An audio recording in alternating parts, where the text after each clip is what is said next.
네, 할렐루야. 예수 그리스도 이름으로 하나님 말씀 증거하겠습니다. 우리 다 같이 하나님 말씀 마태복음 5장 9절 말씀을 다 같이 찾겠습니다.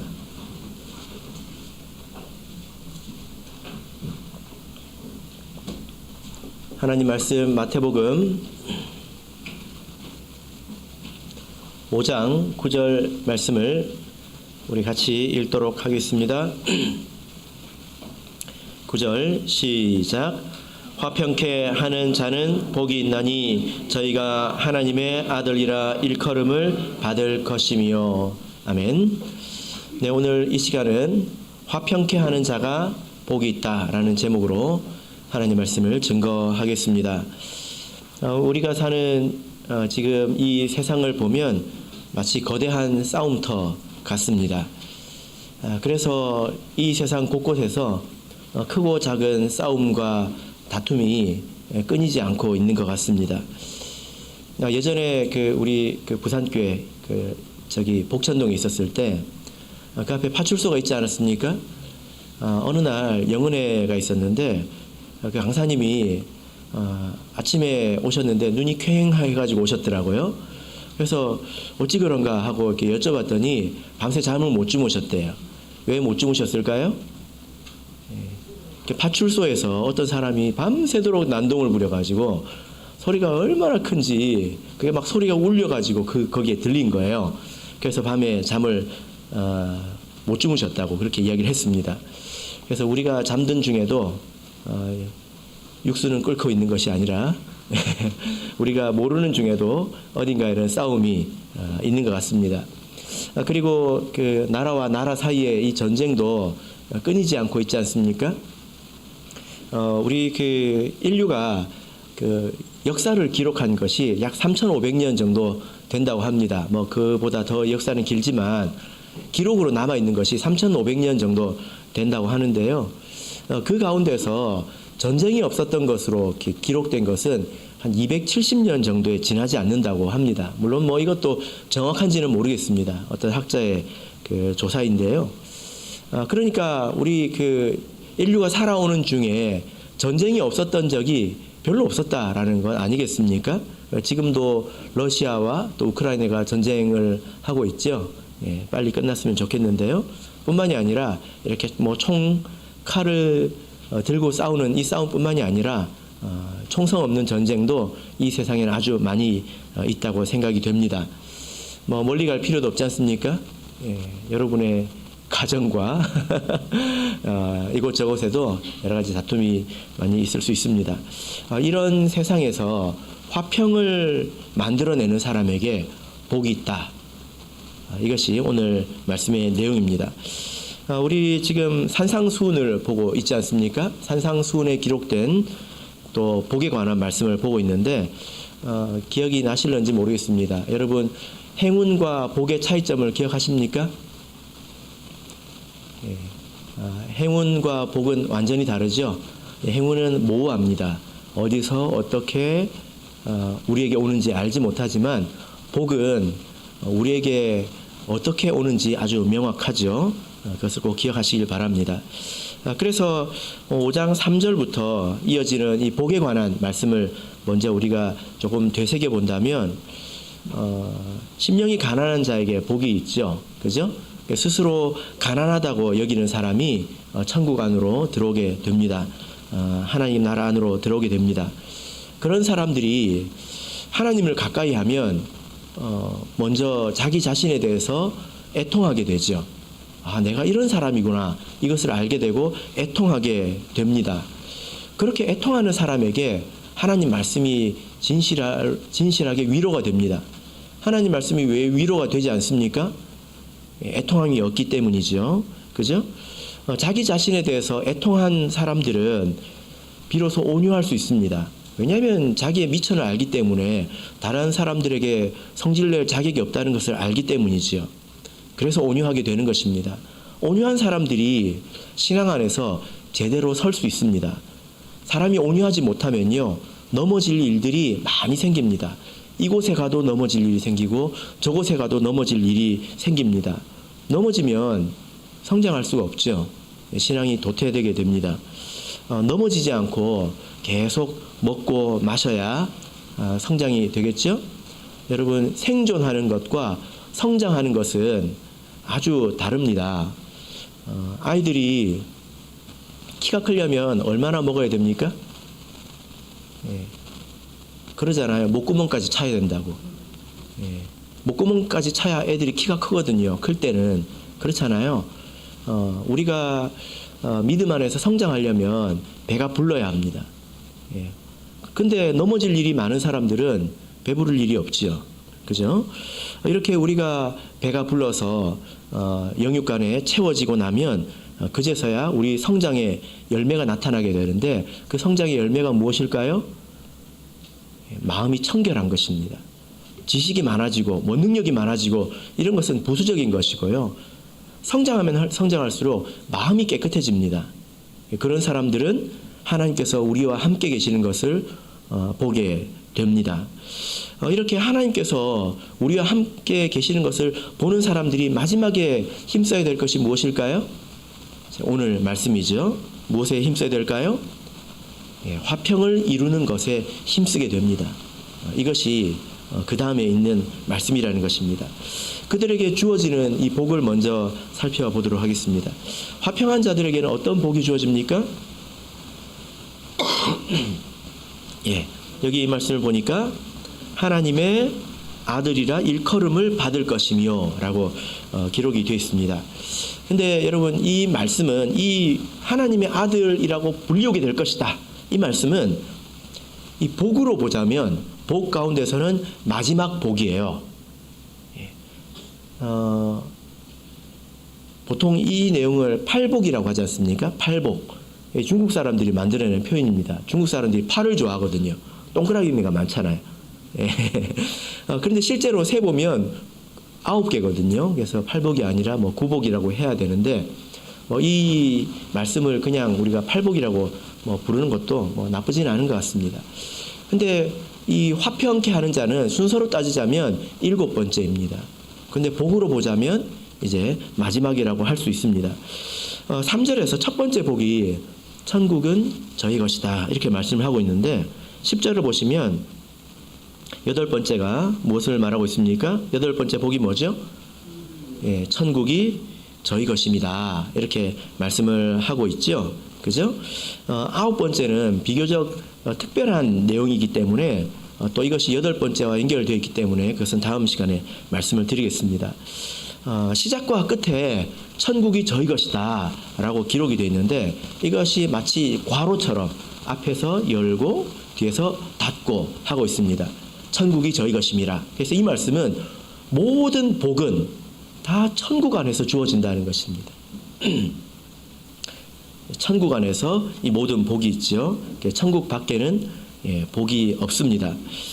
그래서 하나하나 복이 주어지는데, 그 중에 제일 마지막 복, 천국 안에서 누리는 제일 마지막 복이 무엇일까요?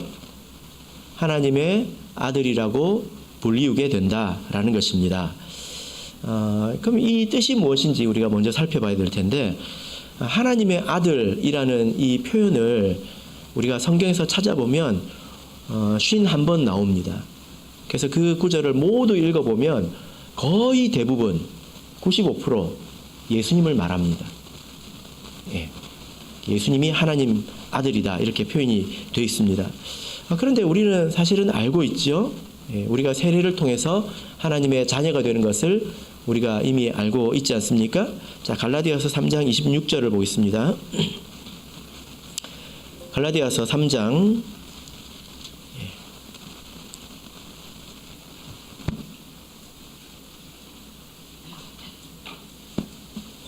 26절.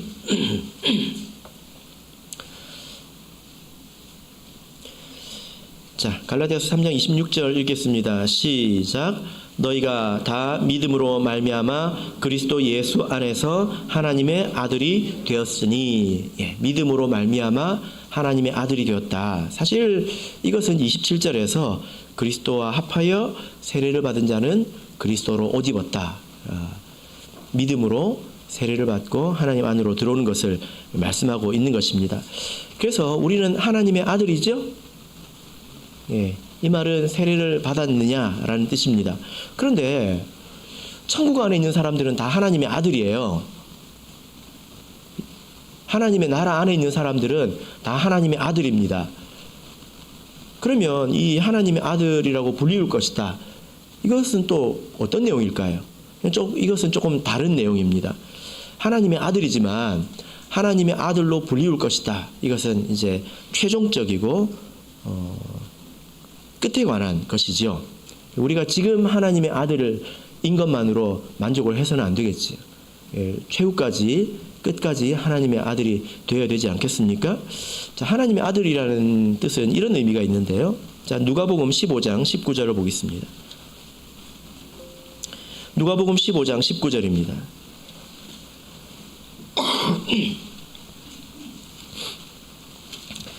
누가복음 15장 19절, 우리가 잘 아는 말씀이 기록이 되어 있습니다. 바로 탕자의 이야기인데요. 탕자의 이야기, 탕자가 집으로 이렇게 돌아올 때 탕자가 미리 가서 할 말을 생각을 하죠. 그 내용입니다. 누가복음 15장 19절 읽겠습니다. 시작. 지금부터는 아버지의 아들이라 일컬음을 감당치 못하겠나이다. 나를 품꾼의 하나로 보소서 하리라 하고. 탕자가 돌아가서 할 말을 생각을 하는데 뭐라고 말해야지 이렇게 생각합니까? 나는 아버지의 아들이라고 일컬음을 감당할 수 없습니다. 나를 품꾼으로 오십시오. 여기서 이제 아들과 품꾼, 이것이 대비가 되는데 아들과 품꾼의 차이가 뭘까요? 집에서 밥을 먹느냐 못 먹느냐의 차이입니까? 그게 아니죠. 아들과 품꾼의 차이는 유산을 받느냐 유산을 못 받느냐 차이입니다. 일을 하는 것은 똑같아요. 집에서 밥을 얻어먹는 것도 똑같습니다.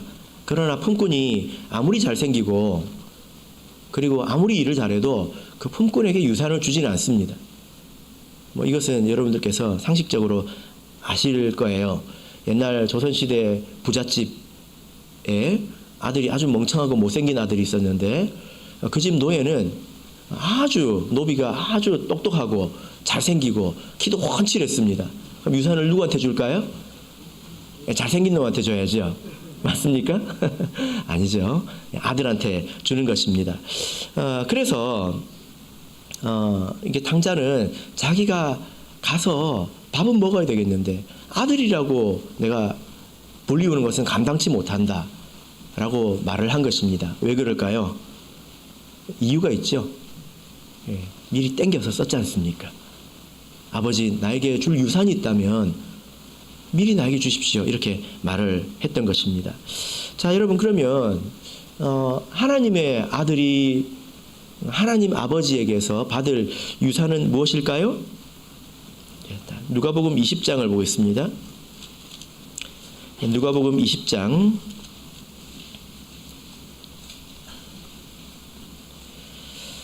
자, 누가복음 20장 34절부터 36절까지를 우리 같이 읽어보겠습니다. 누가복음 20장 34절에서 36절 읽겠습니다. 시작.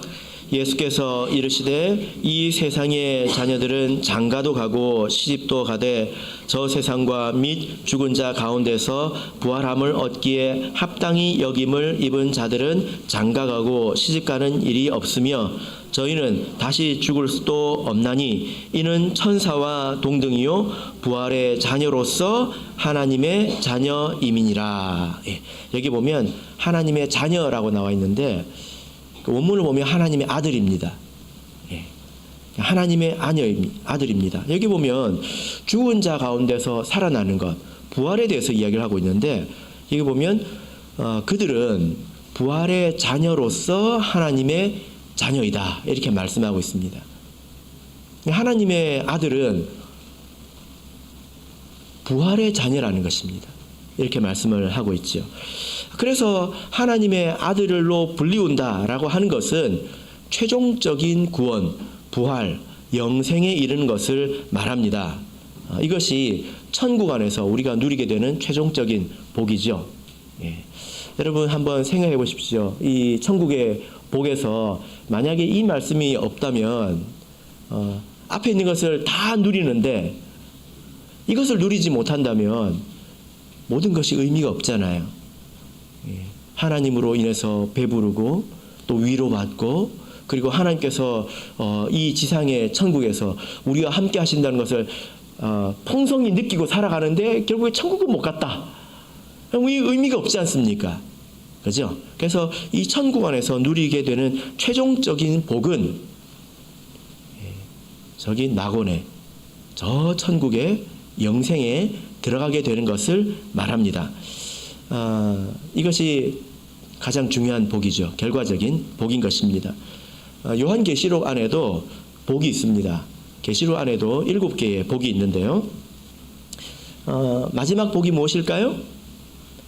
자, 계시록 22장 14절을 보겠습니다.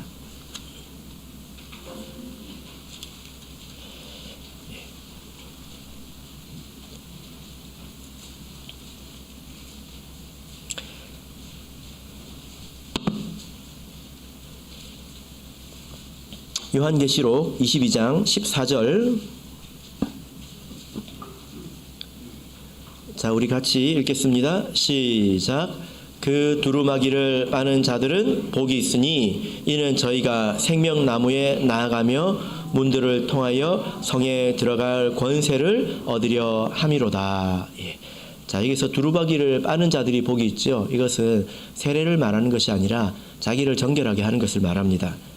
이것이 계시록 안에 기록된 복 가운데서 마지막 7번째 복인데요. 그 복의 내용이 무엇입니까? 문들을 통해서 성에 들어갈 권세를 얻는다는 것입니다. 최종적으로 우리에게 주어지는 복은 마지막에 들어가는 것입니다. 이것이 가장 중요하죠. 우리가 모두 이 복을 사모하고 또 이 복을 받아 누려야 되지 않겠습니까?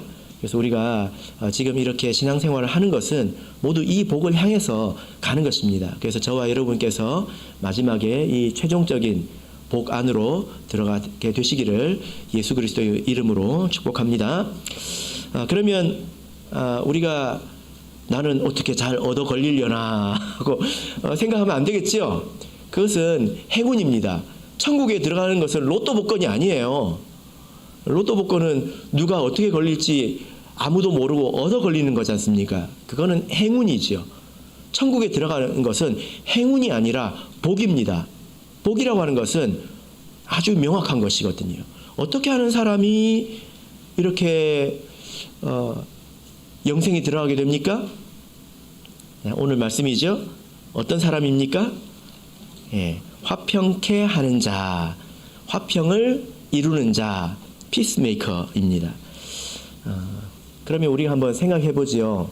어떤 것이 화평일까? 화평하다고 하는 것은 무엇일까? 그리고 뭐 그냥 서로 잘 지내는 것이 화평일까? 요? 잘 지내는 것이 화평일까요? 한번 생각해 보십시오. 도둑놈이 2명이 있는데요. 서로 마음이 너무 잘 맞아요. 그래가지고 너무 친해요. 밥도 같이 먹고. 이게 하나님께서 기대하시는 화평일까요? 아닌 것 같죠? 도둑놈이니까. 그러면 내가 교회 안에서 누구랑 잘 지내는 것이 하나님께서 기뻐하시는 것일까요? 아닐 수도 있겠다는 생각이 좀 들지 않습니까? 물론 잘 지내야 합니다. 그런데 그게 다는 아니라는 것입니다. 왜 그럴까요? 우리가 이 화평에 대해서 생각할 때 예수님을 생각을 해야 합니다. 왜냐하면 예수님께서 화평을 가져오신 분이거든요. 자, 이사야서 9장 6절을 보겠습니다.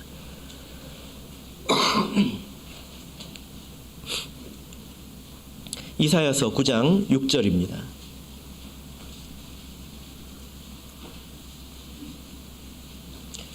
그래서 내가 교회에 와가지고 안식일에 내가 친한 사람과 잘 지내다가 가서 오늘은 참 화평한 안식일이었어 하면 하나님께서 진짜? 이렇게 하실지도 모릅니다.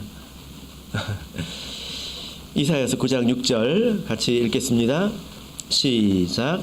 이는 한 아기가 우리에게 낳고 한 아들을 우리에게 주신 바 되었는데 그 어깨에는 정사를 메었고 그 이름은 기묘자라 모사라 전능하신 하나님이라 영존하시는 아버지라 평강의 왕이라 할 것임이라. 한 아기가 우리에게서 낳았다. 이 아기는 누구이죠? 예수님입니다. 그 예수님이 이렇게 저렇게 불리울 것이다 하는데 마지막에 보니까 평강의 왕이다, 평화의 왕이다 라고 말씀을 하고 있습니다. 그러니까 이 땅에 진정한 화평을 가져오시는 분이라는 거죠. 예수님이 오기 전에 잘 지내는 사람이 없어서 이런 말씀을 하셨을까요? 그런 것들은 인간적인 화평이고 하나님께서 기뻐하시는 화평이 아니기 때문에 그런 말씀을 이런 말씀을 하신 것입니다.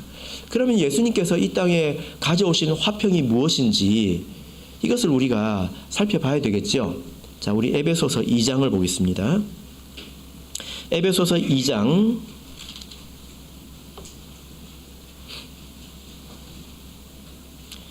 12절에서 19절까지입니다.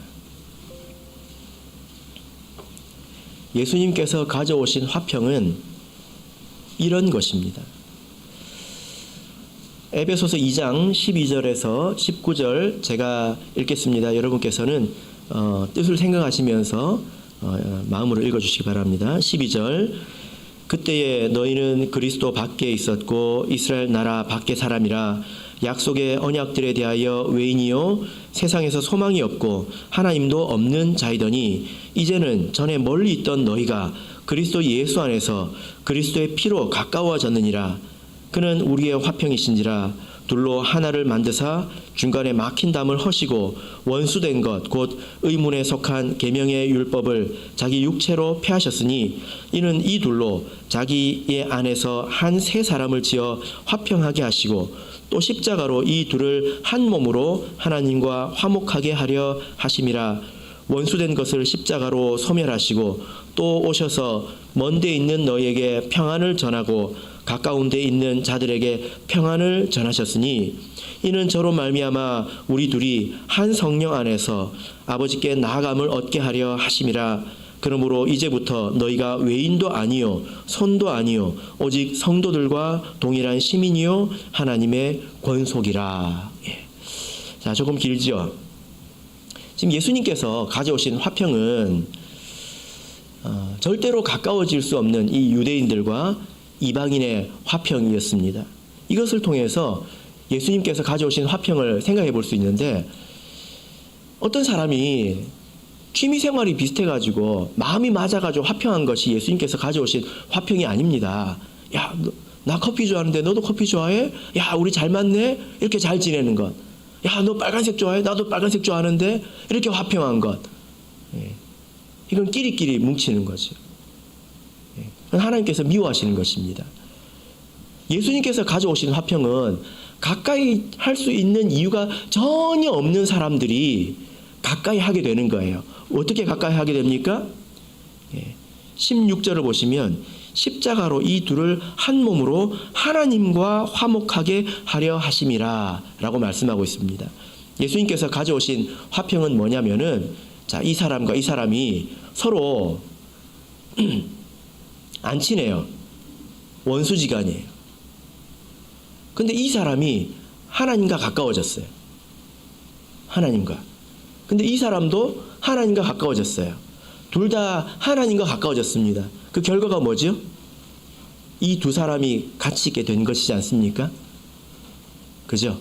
예수님이 가져오신 화평은 인간적으로 가까이 할 수 있는 이유 때문에 가까워진 것이 아니라 그들이 하나님과 화목하게 되었기 때문에 가까워지게 된 것입니다. 여러분, 우리가 상식적으로 생각했을 때도 그렇잖아요. 내가 하나님의 사랑을 입고 하나님의 자녀가 된 자로서, 하나님의 사랑을 아는 자로서 하나님이 사랑하시는 사람을 내가 미워할 수 있습니까? 없지요. 그래서 화목해지는 것입니다. 그래서 사람만 있는 화목이 아니라 하나님으로 인해서 화목해진 것, 하나님과 같이 있는 것, 그것이 바로 예수님께서 가져오신 화목이지요. 우리가 이루어야 될 화목은 그런 화목입니다. 예. 이 세상에 어떻게 이렇게 불화가 왔는지를 생각해 보면 우리가 더 쉽게 알 수 있습니다. 하나님께서 천지 만물을 지으셨을 때 이 에덴 동산에 싸움이 있었을까요? 없었을까요? 에덴 동산에 부부 싸움이 있었을까요? 없었을까요? 예, 없죠. 우리는 영적인 에덴 동산에 살고 있으니까 부부 싸움이 있어야 될까요? 없어야 될까요? 없어야 되죠. 예, 부부 싸움도 없었고 사자도 있고 토끼도 있었을 텐데 사자가 토끼를 보고 참 맛있겠다 이렇게 생각을 했을까요? 그러지 않았죠? 그런데 어떻게 세상이 이렇게 됐습니까? 예, 다 죄로 인한 것입니다. 아담과 하와가 범죄하고 난 이후에 하나님을 떠난 이후에 그리고 나서 이 문제가 생겼습니다. 그래서 창세기 3장에서 아담과 하와가 하나님을 떠나죠. 그리고 4장에서 어떤 일이 일어납니까? 불화가 일어납니다. 가인과 아벨 사이에 죽이는 일이 일어나죠. 이것은 하나님을 떠났기 때문에 일어나는 일입니다. 그래서 하나님 안으로 돌아와야 진정한 화평이 있는 것입니다. 자, 야고보서 4장을 보겠습니다. 야고보서 4장 1절입니다.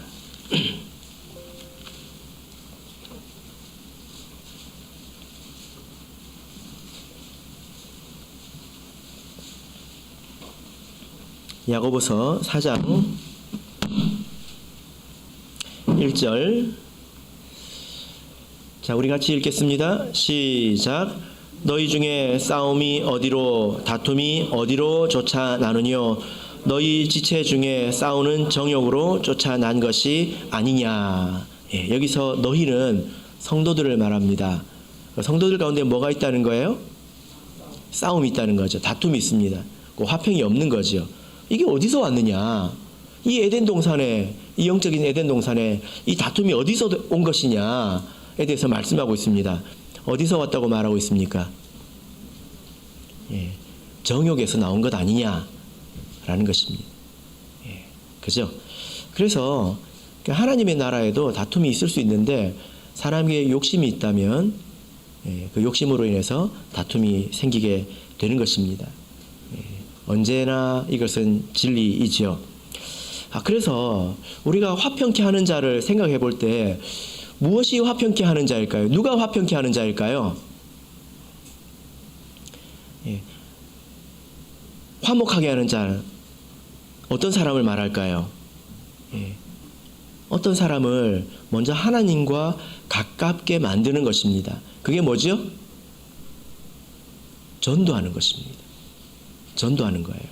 그래서 화평케 하는 자는 이 말씀을 생각할 때 가장 먼저는 복음을 전하는 것을 생각해야 합니다.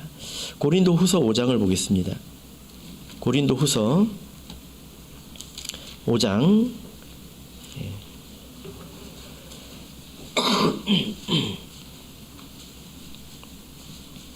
고린도 후서 5장 18절 19절을 보겠습니다.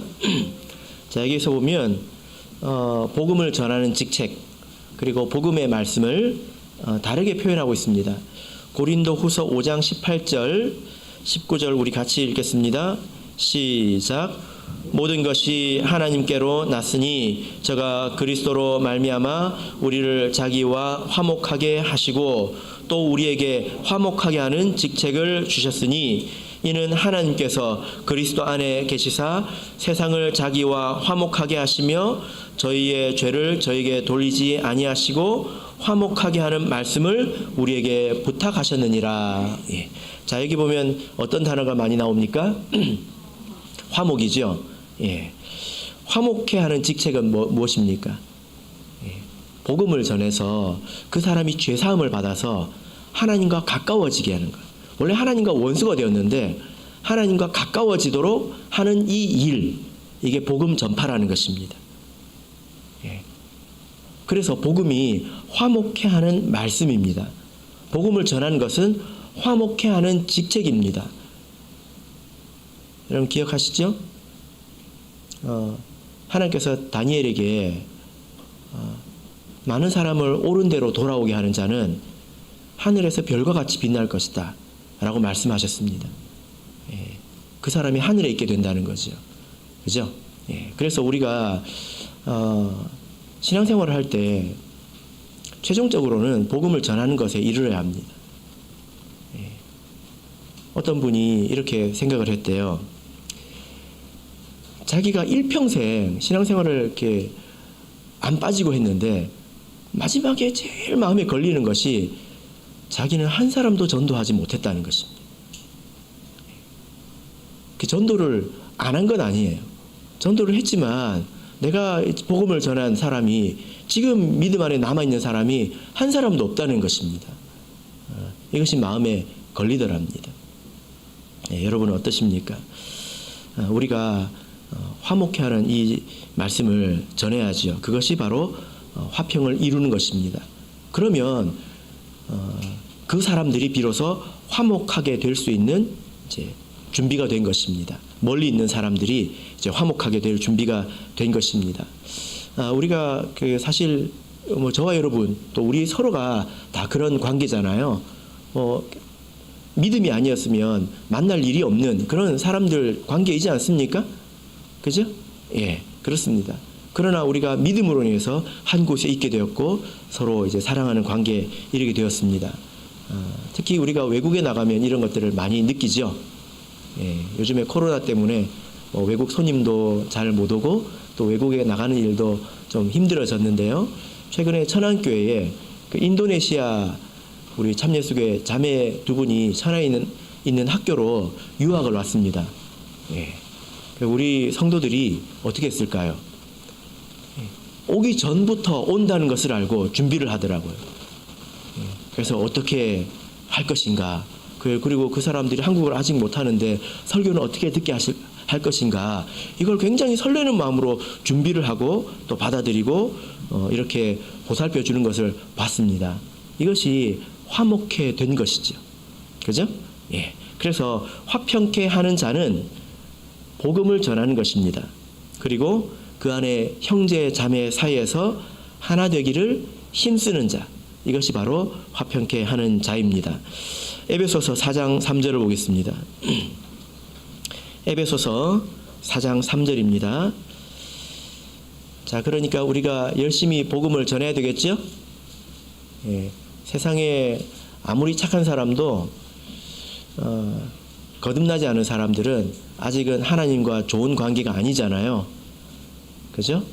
예, 복음을 열심히 전하시기를 바랍니다. 자, 에베소서 4장 3절을 보면 그 이후에 또 우리가 추구해야 될 화평이 있습니다. 자, 에베소서 4장 3절 읽겠습니다. 시작.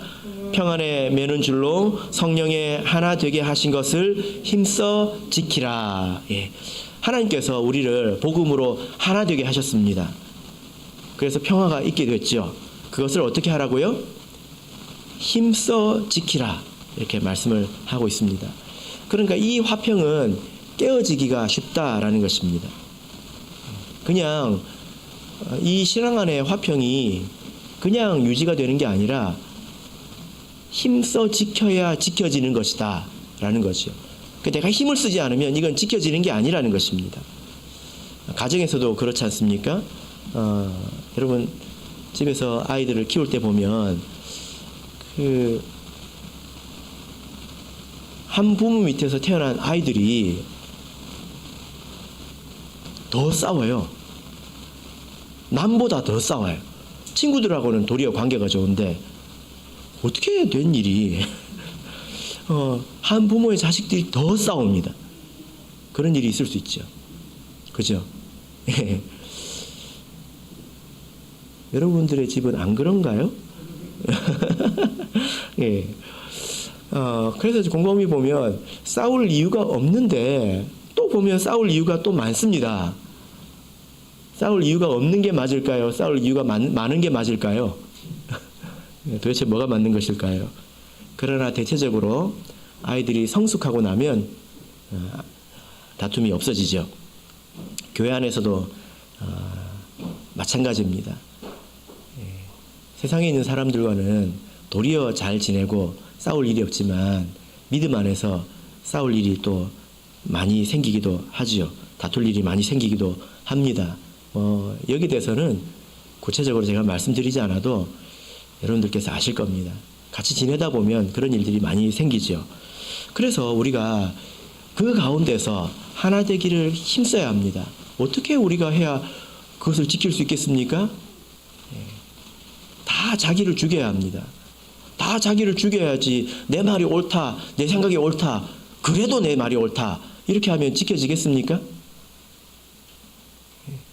절대로 안 지켜집니다. 그렇게 해서 화평을 이룰 수가 없습니다. 다 자기를 죽여야 합니다. 진리의 문제가 아니라면 자기가 다 한 발씩 뒤로 물러서야 이 화평이 지켜집니다. 한 사람만 물러서도요, 그래도 지켜집니다. 하나님이 함께 하시고 계신 것을 믿으시고 물러서십시오. 야고보서 3장을 보겠습니다. 야고보서 3장 14절부터 보겠습니다.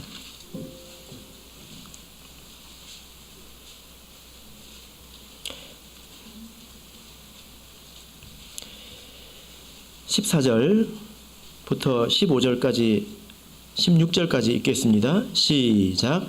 그러나 너희 마음속에 독한 시기와 다툼이 있으면 자랑하지 말라. 진리를 거스려 거짓하지 말라. 이러한 지혜는 위로부터 내려온 것이 아니요 세상적이요 정욕적이요 마귀적이니 시기와 다툼이 있는 곳에는 요란과 모든 악한 일이 있음이니라. 예. 여러분, 우리가 어떤 말을 할 때 이 말이 옳으냐 그르냐 이것만 생각하는 사람은 한참 덜 된 사람입니다. 그것이 옳다 하더라도 세상적이고 마귀적인 지혜일 수 있습니다. 그죠? 여러분, 제가 옳은 말만 해가지고 틀림이 없는 말만 해가지고 여러분들을 얼마나 괴롭힐 수 있는지 아세요? 한번 생각해 보십시오. 맞는 말만 해가지고 여러분들을 정말 앉아있지도 못하고 서지도 못하게 만들 수도 있습니다. 그것이 합당합니까? 그래서 어떤 일이 있을 때 신도에든지 교회에서든지 내 말이 옳다 이것만 생각하는 사람은 자기가 이 세상적이고 정욕적이고 마귀적인 지혜를 말하는 건지 아닌지 생각을 못하는 것입니다. 옳고 그름만 있는 게 아닙니다. 그죠? 그렇다고 틀린 말을 하라는 건 아니에요. 17절 보겠습니다. 17절 읽겠습니다. 시작. 오직 위로부터 난 지혜는 첫째 성결하고 다음에 화평하고 관용하고 양순하며 긍휼과 선한 열매가 가득하고 편벽과 거짓이 없나니 화평케 하는 자들은 화평으로 심어 의의 열매를 거두느니라. 예, 여기 보면 위로부터 난 지혜는 지금 이 14절부터 하시는 말씀은 그 말이 옳으냐 틀리냐 맞냐 잘못됐냐 이걸 이야기하는 게 아니에요. 다 맞는 말이지만 그 맞는 말이 어디서 왔느냐. 여러분, 마귀가 맞는 말만 합니다. 하나님 앞에서. 고자질이죠. 근데 그게 마귀적인 말이지 않습니까?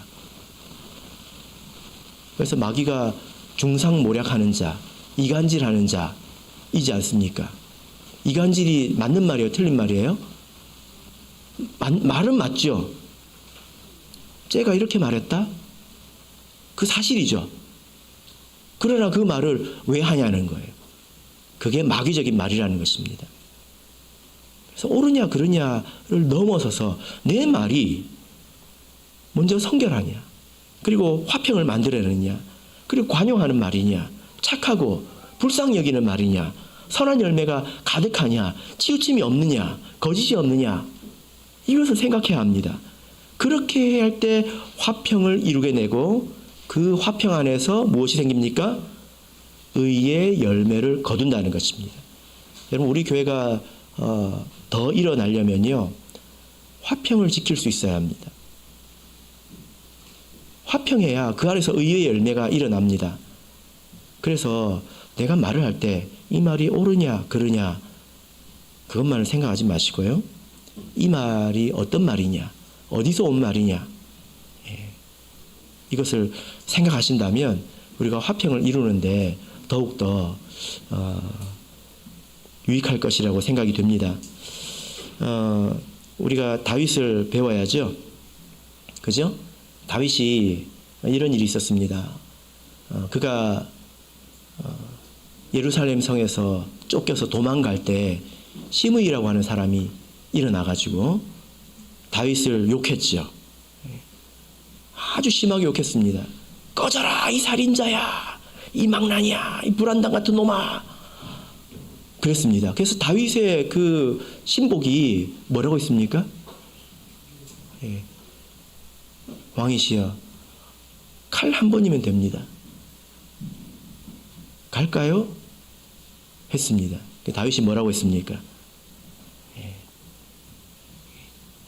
하나님께서 저 사람의 입으로 나를 책망하는 것인지 어떻게 알겠느냐, 이렇게 말하죠. 그 결과가 무엇입니까? 시간이 지나서 그 시므이가 자기의 온 집안 식구를 데리고 나와서 절을 하죠. 화평을 이룬 것입니다. 우리가 때로 어려운 일을 당할 수도 있는데요. 사실 그 말이 옳고 그르냐를 떠나가지고 내가 왜 그런 말을 듣느냐, 이건 또 다른 문제입니다. 누가 나에게 예를 들어 대적을 했다. 그 말이 틀린 말일 수 있죠. 그러나 그 말이 틀렸다고 해서 나에게 아무 문제가 없는 것은 아니라는 것입니다. 누가 나를 대적한다면 그 말이 틀렸다 하더라도 자기 자신을 돌아봐야 합니다. 그 말이 옳고 그르냐와 그 일을 내가 왜 겪느냐는 전혀 다른 일일 수도 있다는 것입니다. 그래서 우리가 자기를 낮추고 자기를 돌아본다면 언제든지 화평을 이룰 수 있다라고 우리는 성경을 통해서 배울 수가 있습니다. 말씀의 결론 맺겠습니다. 우리가 신앙생활을 열심히 한다 하더라도요, 형식적으로 하고 요식적으로 하고 그냥 마지못해서 한다면 무슨 의미가 있겠습니까? 사람 눈에 보이려고 하는 거잖아요. 예배에 오더라도 이제 어쩔 수 없어가지고 그냥 시간 맞춰서 오고 열매가 없습니다. 우리는 열매 있는 신앙생활을 해야 합니다. 최종적으로 우리가 이루어야 될 것은 영생이지요. 그죠? 그래서 우리가 예수님께서 주신 말씀을 통해서 차근차근 나아가야 되는데 마지막에는 어디까지 나가야 됩니까? 화평케 하는 자, 이것은 복음을 전하고 우리 안에서 진정한 화평을 이루어내는 것입니다. 바로 그는 저와 여러분이 화평케 하는 자가 되시기를 예수 그리스도 이름으로